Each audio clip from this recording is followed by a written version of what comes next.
grandes escritores.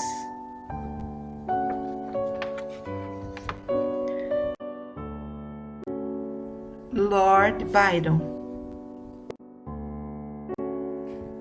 Lord Byron foi um dos maiores poetas britânicos de todos os tempos. Antes dele, a poesia tinha temas como amor, natureza, saudade, mas ele inovou, voltando-se para temas como atração pelo mistério, morte, melancolia, tristeza, depressão, que em inglês se resumem numa única palavra: spleen. Esse seu modo de escrever e de viver também ficou conhecido como gótico e passou a ser imitado mundo afora. Os poetas que seguiram seu estilo ficaram conhecidos como byronianos ou ultrarromânticos. Ele nasceu em Londres em 22 de janeiro de 1788 e seu nome completo era George Gordon Byron, filho de um soldado violento apelidado de Jack Louco e de uma jovem rica escocesa com quem o pai havia se casado por interesse. Com a morte dos avós paternos, Byron se tornou, aos 10 anos, herdeiro do título de sexto Lord Byron e de uma propriedade em Aberdeenshire, na Escócia. Ganhou fama pelos seus escândalos sexuais e se consagrou pelos extensos poemas que escreveu, principalmente Dom Juan e A Peregrinação de Childe Harold. Quando o pai de Byron acabou com a fortuna da esposa, abandonando-a, ela passou a beber, espancando o filho, que ficava à mercê de uma empregada abusiva, devassa, que deixou no menino traumas profundos para a vida adulta, quando passou a ver o sexo como válvula de escape. Aos 19 anos, ao entrar no Trinity College de Cambridge, publicou seu primeiro livro de poemas, Horas do Ócio, que não foi muito bem aceito pela crítica.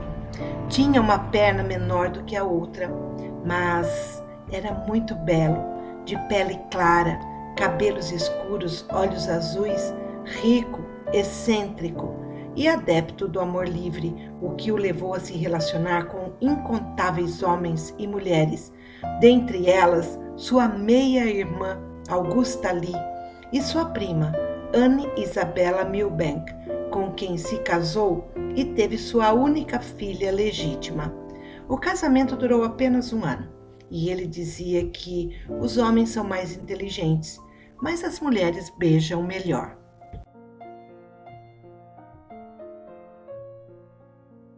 Em 1811, publicou os 2 primeiros cantos de sua obra mais conhecida, Childe Harold's Pilgrimage, poema épico em que narra as mudanças de amores, andanças de um herói desencantado, ao mesmo tempo em que descreve a natureza da Península Ibérica, da Grécia e Albânia, que ele havia visitado alguns anos antes. A obra alcançou sucesso imediato e sua fama se consolidou não só entre os poetas ingleses, mas no mundo todo. Teria afirmado: "Eu acordei uma manhã e achei-me famoso."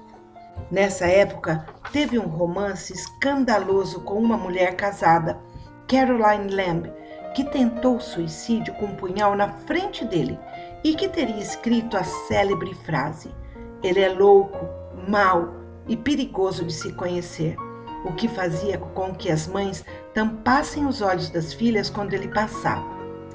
Entre 1814 e 1816, lançou obras de grande sucesso como O Corsário, Lara, O Cerco de Corinto. Nesses poemas e em ambientes exóticos, Byron confirma seu talento para a descrição de ambientes. Era muito excêntrico, vestia sempre com roupas escandalosas e diferentes daquelas usadas pelos homens de Londres.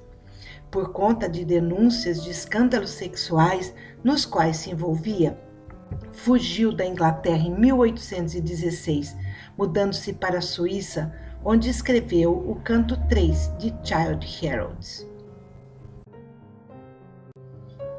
Festeiro, cobiçado, misterioso, era um criador de moda. tomava vinho numa taça feita de um crânio humano, desenterrado da sepultura de um monge em sua propriedade. Costumava mascar seiva de pinheiro como se fosse chiclete. Usava camisa aberta, sem gravata, cabelo sem pentear, coisas impensáveis para a época, mas que se tornaram moda entre escritores do romantismo não apenas de lá, mas do mundo inteiro. Entre orgias e bebidas, escrevia poemas e seguia rituais góticos. Na propriedade que herdou dos antepassados ricos, mas que estava em situação precária na ocasião, colocou um caixão de defunto na sala e nas estantes os crânios dos monges que haviam sido enterrados no cemitério local. Nas reuniões que fazia ali, ele recebia os convidados usando capas pretas com capuzes, o que destacava ainda mais a palidez de sua pele e aumentava o mistério em torno dele mesmo. No verão de 1816, Byron resolveu convidar alguns amigos para passar uma temporada em Genebra, num casarão à beira do Lago Léman. Dentre eles estavam Polidori, seu médico, Claire Clairmont, com quem ele havia tido um romance, Mary Godwin e seu futuro marido, o amigo de Byron, poeta Percy Shelley. As férias foram regadas por orgias, sexo grupal, drogas, poesia. Numa noite de tempestade, Byron, o anfitrião, propôs uma atividade para afastar o tédio.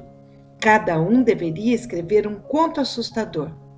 Nascia no mesmo lugar Frankenstein, de Mary Shelley, e o Vampiro, de Polidori, que se baseou no próprio Byron para criar a personagem principal, vestido de preto como nos rituais que ele fazia, a pele muito pálida e o olhar sedutor.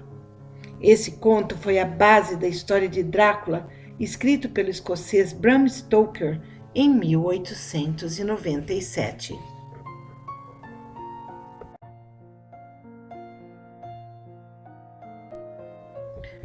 Em 1817, Byron publica o poema dramático, enigmático e demoníaco Manfred.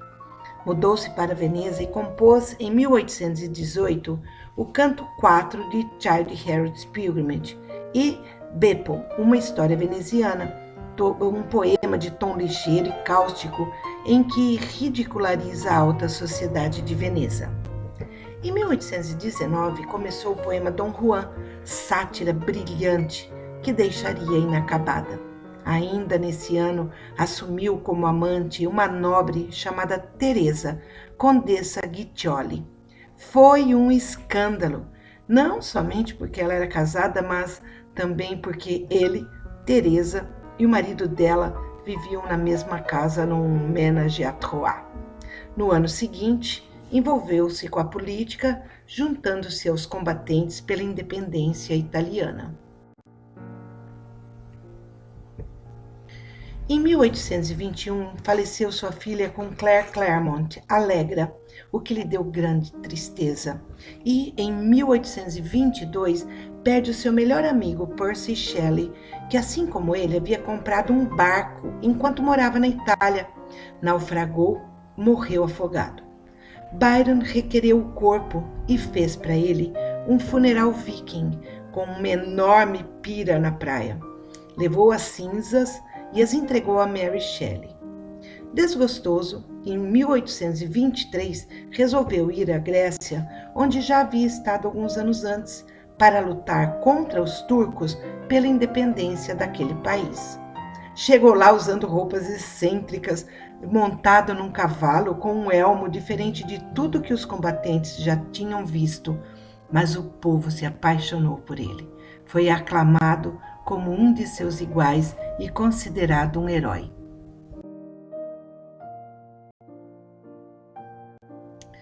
Na Grécia, em 1824, escreve o drama O Deformado Transformado. E naquele mesmo ano, em 19 de outubro, após um ataque epilético inexplicado e uma febre, um médico tentou fazer-lhe uma sangria que retirou quantidade excessiva de sangue.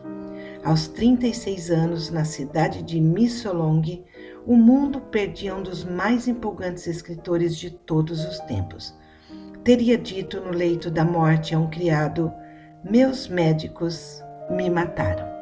Seu coração foi retirado e enterrado em solo grego, e os restos mortais enviados a Londres. Com sua morte prematura, ele não pôde ler as cartas que chegaram da Inglaterra convidando-o a retornar à pátria.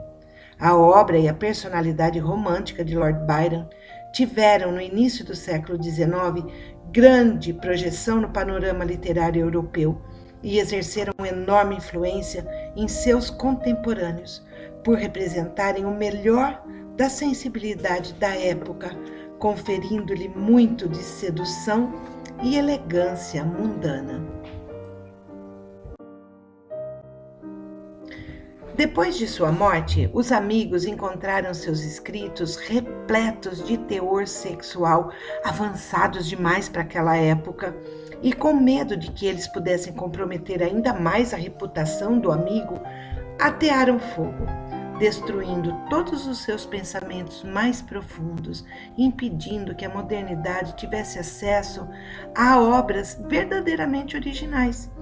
Em meio a toda a agitação existencial que se tornou o paradigma do homem romântico que busca a liberdade, Byron escreveu uma obra grandiloquente e passional.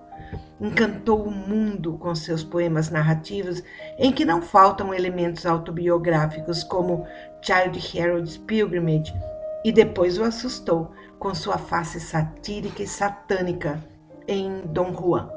O cinismo e o pessimismo de sua obra haveriam de criar, juntamente com sua mirabolante vida, uma legião de jovens poetas byronianos por todo o mundo, chegando até o Brasil na obra de grandes escritores como Álvares de Azevedo, Casimiro de Abreu, Fagundes Varela, dentre outros.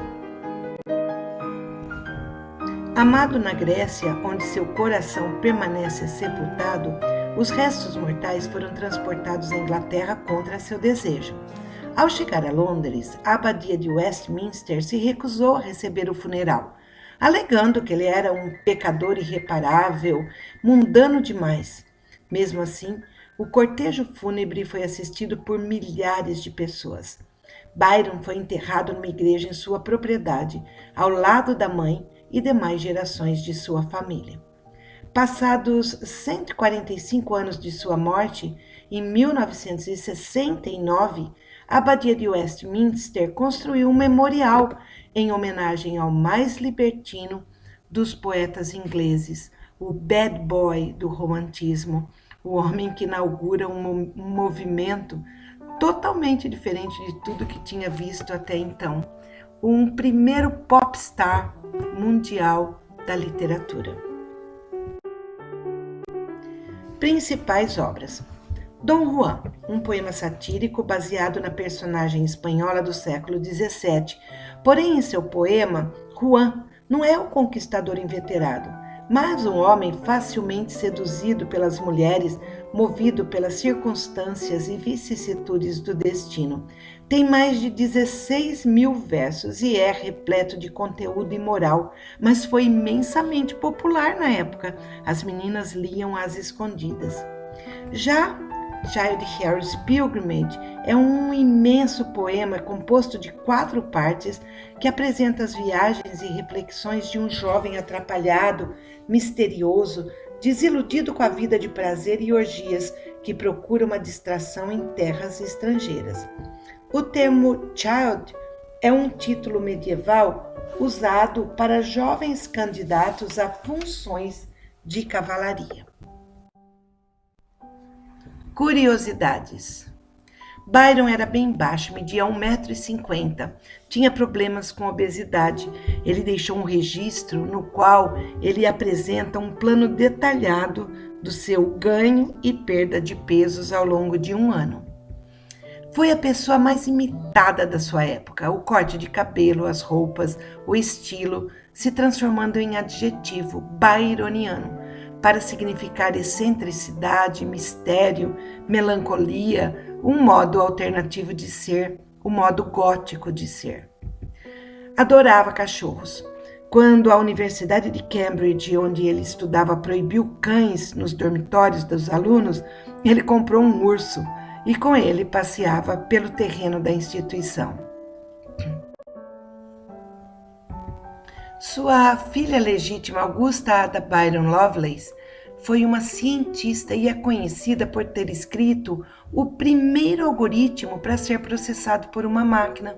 Isso lá em 1843, e por isso ela é considerada a primeira programadora de computadores da história.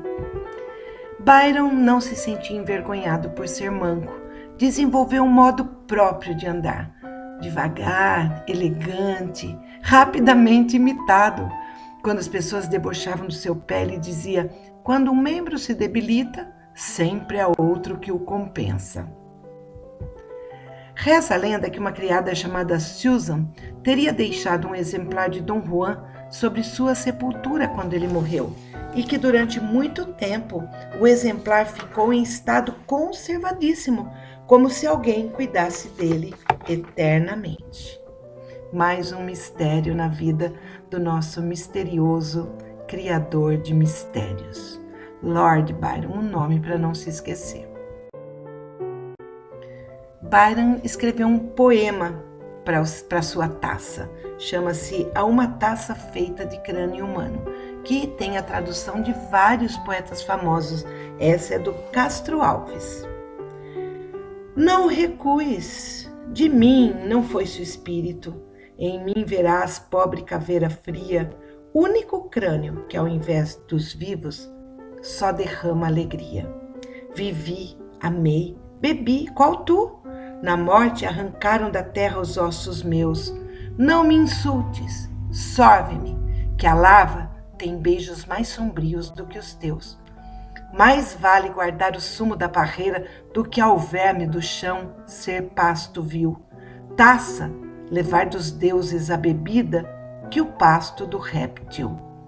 Que este vaso onde o espírito brilhava vá nos outros o espírito acender. Ai, quando um crânio já não tem mais cérebro, podeis de vinho o encher. Bebe, enquanto ainda é tempo, uma outra raça, quando tu e os teus fordes nos fossos, pode do abraço te livrar da terra e ébria folgando profanar teus ossos. E por que não? Se no correr da vida tanto mal, tanta dor aí repousa, é bom, fugindo a podridão do lodo, servir na morte, enfim, para alguma coisa.